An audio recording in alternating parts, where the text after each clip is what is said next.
Hello and welcome back to the Ain't Dead Yet podcast. Today's episode is brought to you by our official sponsor, Sun Life Organics. Love, heal, and inspire. Sun Life Organics is a juice bar that has locations all across the United States, providing only the highest quality organic ingredients. I love it. Personally, I go just about every day. My favorite smoothie is the Holy Cow. It's packed with 50 grams of protein, and it always helps me recover. Go find one near you. Another official sponsor of today's podcast is Noble Origins. Noble is a grass-fed beef protein complex, utilizing everything in the cow from nose to tail. It's personally my favorite protein. I like the vanilla the best. I like to mix it with raw milk. That is my favorite combination, but the chocolate is also amazing. I also had mentioned with additional sponsor, Sun Life Organics, that they have a shake smoothie called the Holy Cow. They also utilize Noble protein in order to hit that 50 grams in that shake. So again, go order it. Check them out, nobleorigins.com. Use code ADY for 15% off. Love y'all. Hello and welcome back to the Ain't Dead Yet podcast. On today's episode, we are in part 2 of our 3 F's to get to know your host. We covered faith in part 1. Part 2 is going to be fitness. I believe my life was actually saved in that order. So faith and then fitness, and what fitness has meant to me and what it means to me now, and how all of that's transpired over the years. So excited to dive into this one. In order to dive into this one too, we got to start at a young age. So my first form of therapy was fitness as a kid, playing sports. It was the only time, like between whistles, where I wasn't thinking about what was going on at home, what was going on with my dad, that sort of stuff. And so I excelled in athletics really quickly because I played really hard, and I became addicted to just like playing between the whistles and sometimes after the whistle. But I really enjoyed it. It took my mind off things that were happening, and it gave me an area in life that you could see a direct correlation between effort or output and success. And I think that's important for the youth to learn. It doesn't have to be athletics, but it can be anything. You put your kid in the band if they want to play an instrument. I think it gives you the same kind of lesson, or dance, or language, or whatever, right? But I do think it's important to get kids off of the couch and have them learn a skill that allows them to see growth. And for me, that just happened to be athletics, aka fitness. Throughout my youth, though, I'd play as many sports as possible. My mom, God bless her, like I don't know how she kept up between working multiple jobs. Like she had her full-time job, then she had her side hustles between mystery eating, I think that's what it was called, and eBay and whatever else she had going on in her full-time job, of getting me to all these different practices and games, and she made every single one. I don't know how she did it, but thank God she did, because I think that's probably what kept me out of trouble and kept me from going down some darker paths sooner in my journey in life. So grateful for her for that. I pretty much was a 3-sport athlete up until 9th grade. So up until 9th grade, it was baseball, basketball, football, not in that order. If I could go back, I probably would have put more effort into baseball. But at the time, football was the best release. It's the most violent. It's the one that you could hit people and there was no punishment. You could do whatever you wanted really between the whistles, and it was fair game. I enjoyed that part of the sport a lot. Basketball, I was kind of like the Dennis Rodman type player. I couldn't shoot for shit, but I could rebound, and I could play defense. That was about it. But I enjoyed that part of the game. Baseball was so technical. I think that I didn't put enough effort into the technique of it. Like hitting a fastball is hard. Fielding a grounder is hard. Making a throw at different angles is hard. And I just didn't put enough effort into the technique. And I don't believe you can play that sport angry in the same way that you can football. And so I really enjoyed football because I could use my anger and honestly transmute that feeling into a release. And so I think that's why I really gravitated fully towards football in 9th grade. As I began to develop mentally, emotionally, physically, it just seemed like the best route. I would continue to focus solely on football 9th grade, 10th grade, 11th grade, 12th grade. Those of you that know the story, like, would take it from there to play Division I ball at Kent State. And same kind of thing. Like I was never going to be the star game player. I was a good scout team player. And I was just angry. I like to hit people. I like to catch people off guard and hit them in the chin and, when they weren't looking and blindside them. I like doing shit like that. But I like the battles. I like the way it felt to battle. And so football carried me. Athletics, fitness, and football specifically carried me until I was 22 years old. I really believe that. If it wasn't for that, and I was definitely partying pretty hard at that time, but if it wasn't for that, I'd have been fully off the rails at a much younger age. And the proof of that is what happened when I turned 22 and football would end. When football ended for me, pretty much all fitness ended. I didn't work out anymore. I didn't run anymore. I wasn't doing anything athletically. That's not completely true. When I graduated college, I went home for a couple years, and that first year I was home, I hit the gym pretty hard. I had a good workout group there at the YMCA, Kirk Family YMCA, shout out to them, Roanoke, Virginia. We had a pretty solid group. We would work out together Monday through Friday. That kept me in check a little bit. But once I started messing with the dust, I slowly pulled away from the gym because it's real hard to get enough rest to perform well in the gym if you're up for 2-3 days at a time. So once I got involved in that game, all fitness would stop. So we'll call it from 24 to 30, there was really no fitness. Well, what that did to me mentally, emotionally, physically was insane. That 6 years of my life was the most depressed I'd ever been. It was the heaviest I'd ever been. I got up to 312 pounds. I emotionally, I'm pretty sure you could have classified me as quadpolar. I don't even know if that's a fucking thing, but I was all over the place. Every minute to minute was just a different emotion. I couldn't process any of it because I hadn't learned how to release any of these things appropriately. Athletics and fitness was gone. And so the night I got sober, the only thing that I knew to do the next day that was even in the realm of correct was something fitness related.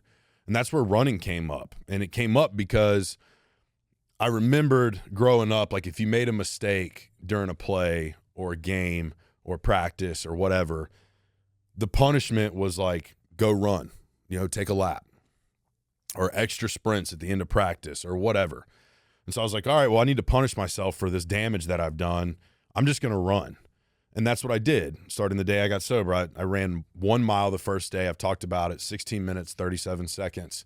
And my goal after that was either further or faster every single day. And I leaned into that for 14 months. And all I did was work out, run. I was on the bike. I was swimming. But every single day for 14 months straight, I didn't take a day off of fitness.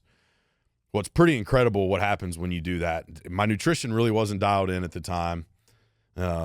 I wasn't fueling properly, but I lost 107 pounds in 14 months and did a full Ironman. And so that just goes to show you, when you tap into your fitness, you can do some pretty incredible shit. That's what happened.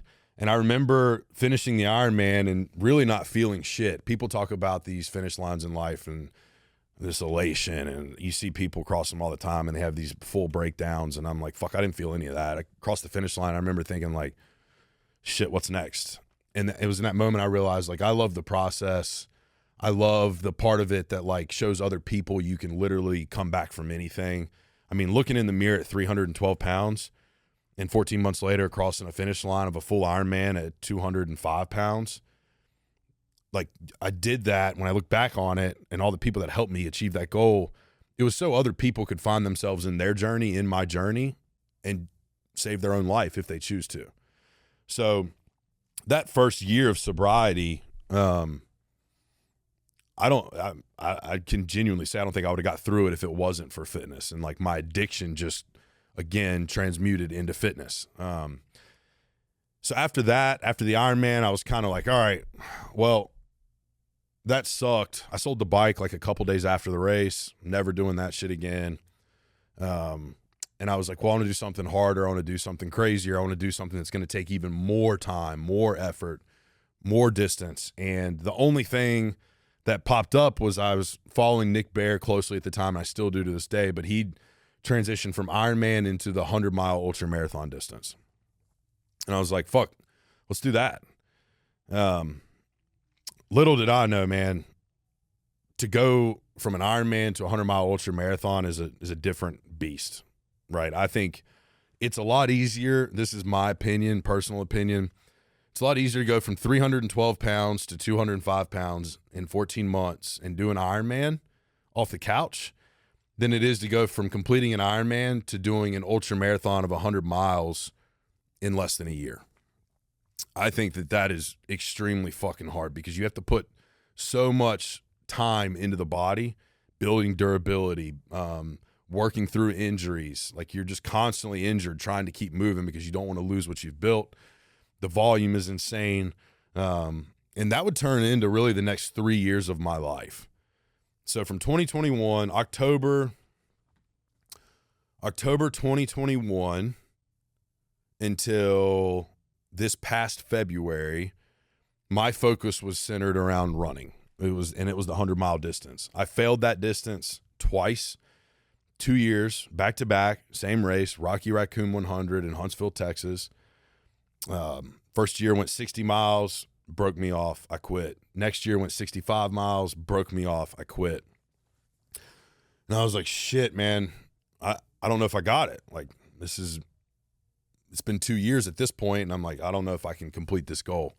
Doubt started to creep in, and I've shared this on here, but what really pushed me to that next level of saying, fuck it, like, let's send it, was the kids that I got to interact with last year back in my hometown, and watching them kind of go through their own battles, and them come up after speeches and talking about, like, man, we follow you on Instagram, we see your runs, like, every morning you're getting after it.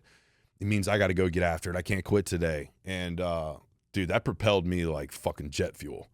So because of that, I think that it pushed me to a whole new level where, you know, this past December and February, we were able to complete that distance twice in 8 weeks.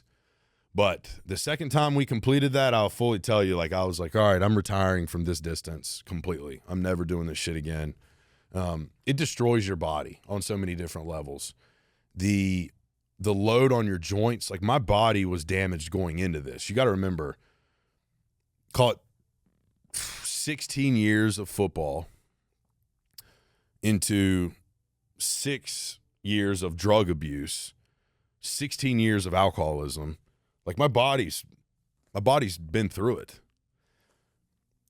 And then I put 3 years of wear and tear just training for these endurance events. So, I mean, it smashed me up pretty good. And so once I finished that second one, I was like, you know what? Like, I'm just going to get back in the gym. I'm going to do functional stuff. I'm going to feel good. I want to be able to move my body. I want to be able to be flexible. I want to be able to be strong. I want to be able to be fast. And to say that I don't run anymore isn't true. Like, I run a couple times a week now.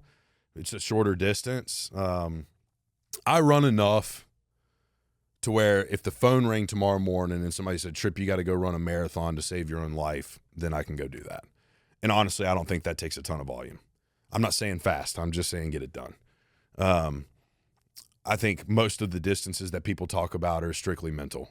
Like, can you lock in and can you tap into that place where you can't be beat? And in order to do a lot of those distances, you don't have to be, I don't think, that physically capable.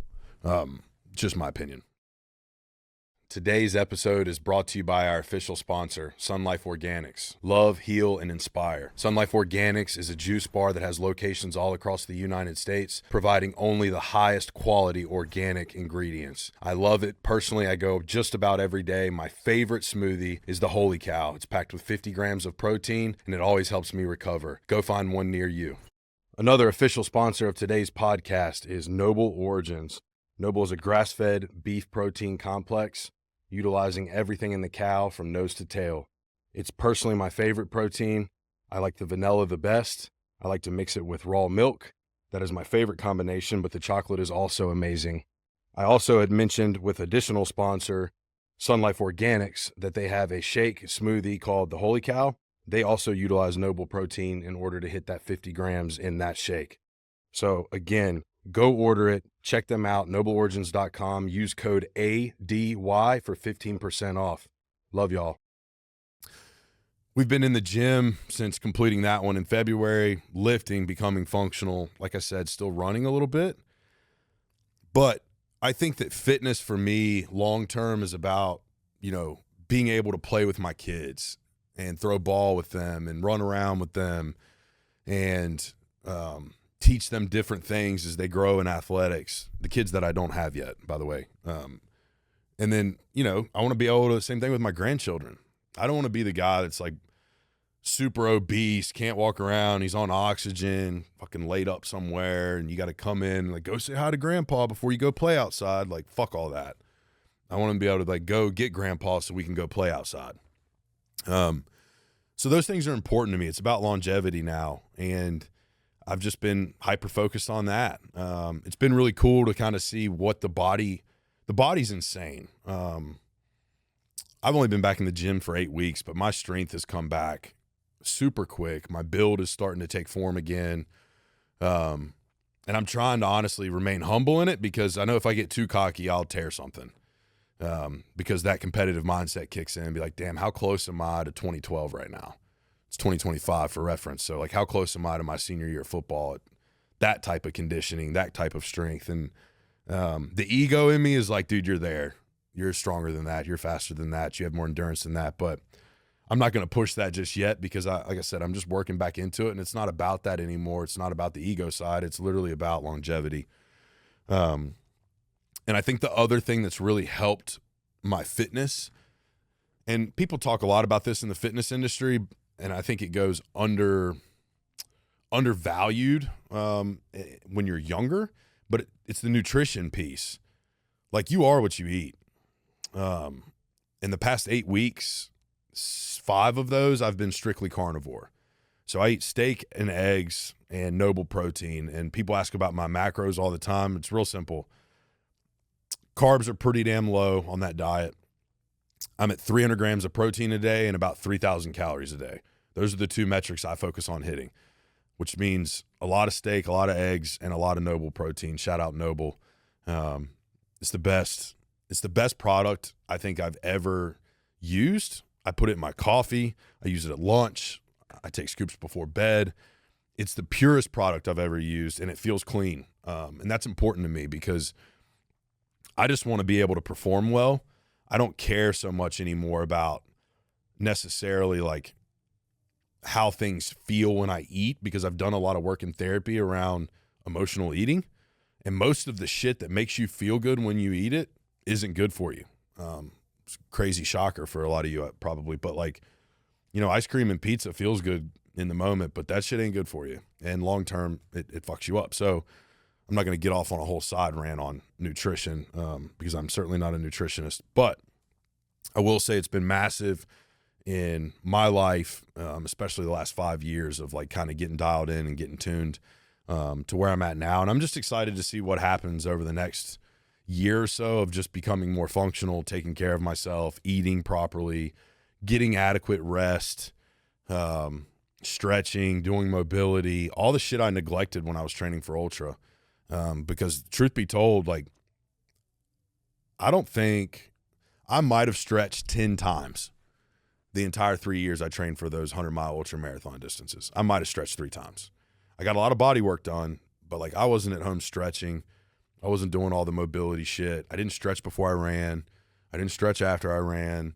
For me, it was just like, put the shoes on and go. So I think that I'm not advocating for that. I'm just telling you what I did. And then the last part of fitness I want to dive into is what it does for your mental health. I heard a cut up the other day. Somebody, might have been Chris Willis. Yeah, I think it was. It was someone in that realm, but they were having a conversation on a podcast about the impacts of mental health and physical health, how they correlate, which one comes first, which one's more important. And I can tell you where I stand on it. Like, I think for me, my physical health is 100% the precursor to like my mental health and my emotional health. If I put mental health and emotional health before physical health, it doesn't seem to work the same for me. And maybe that's my own shortcoming, right? Maybe that's my own flaw. And I'm fine with accepting that if that's the case. Like, no harm, no foul. If there's people out there that find success in that, like, I love you. That's amazing. I think that, you should keep doing that. For me, it's not that way. It's physical first, and it leads to, we'll call it more fluidity throughout those other two realms. So with that, though, a lot of changes has had to have occurred over the last 25, 6, 7, God, I'm getting old, 28 years of fitness, right? I started playing sports at 6. So I told you guys at first it was therapy for me. It was all anger-based. And then it was punishment when I got sober. So again, probably anger, sadness-based. And then training for endurance events, like honestly, I mean, you guys listen to David Goggins. You've read his books, I'm sure. That dude's probably saved. This is gonna rub some people wrong. The only thing I believe that saved more lives than David Goggins is Jesus Christ. I believe that. I think that there's so many people that can relate to him on some level where they've changed their life. And, regardless if you agree with his approach or not, it makes a difference. So shout out to Goggins, man. But what I'll say is I carried his mentality the first few years of sobriety and endurance training. It was just like, fucking break me. Like, let's go. Like let's keep going until like I die. And it's unreal what you can actually accomplish if you can tap into that. It's also dangerous, right? You have to accept that as part of it. It is a risk. People die doing fitness-related activities every single day. I think if you've been through enough pain in life, though, you're okay with that. You're like, well, shit, that's such a great way to go out in comparison to X, Y, and Z. So I was comfortable leaning into that mode. There's been multiple times in endurance events where I've made peace with death. It is what it is. And so I'm transitioning out of that now, though, in this new functional realm of like, I don't need to, and this isn't literal, I don't need to kill myself in order to progress physically. It's more now, it's like, how can I optimize? Like, what are the things I really need to do to perform the best I can perform?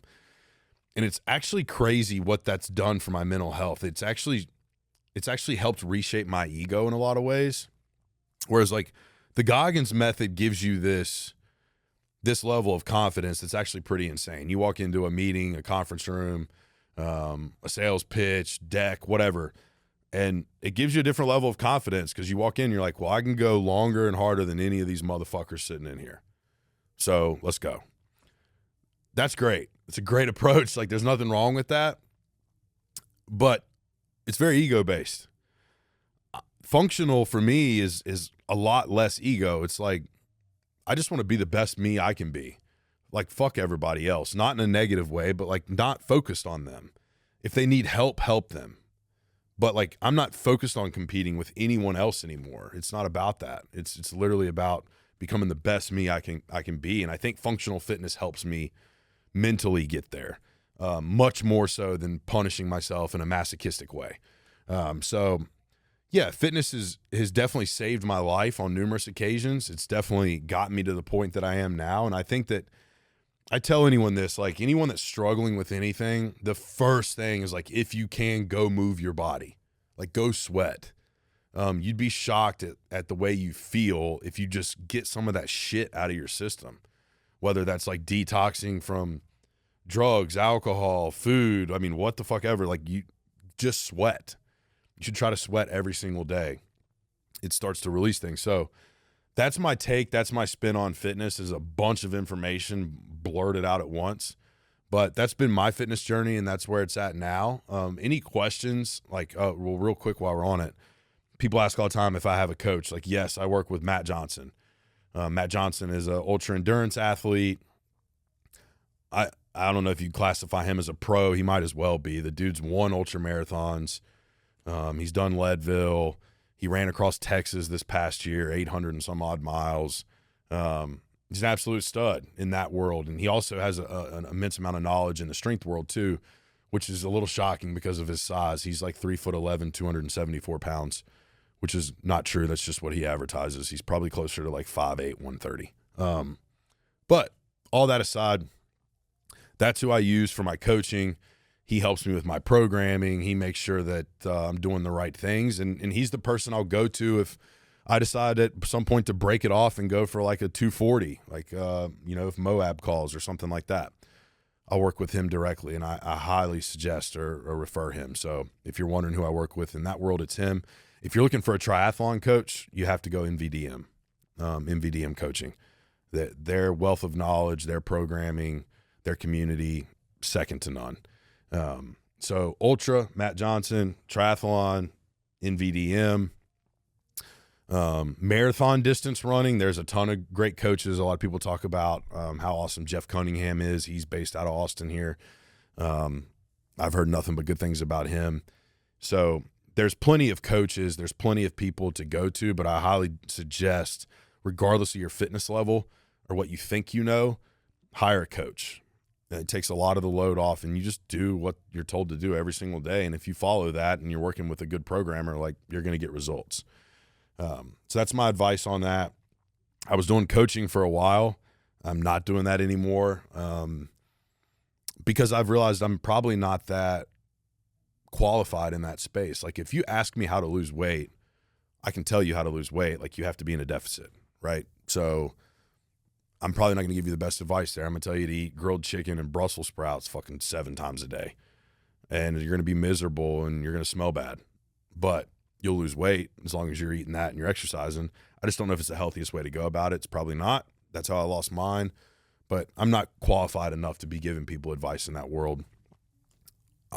I eat steak, eggs, noble protein. So that's what works for me. Blood work looks good. That's what I'm going to keep doing.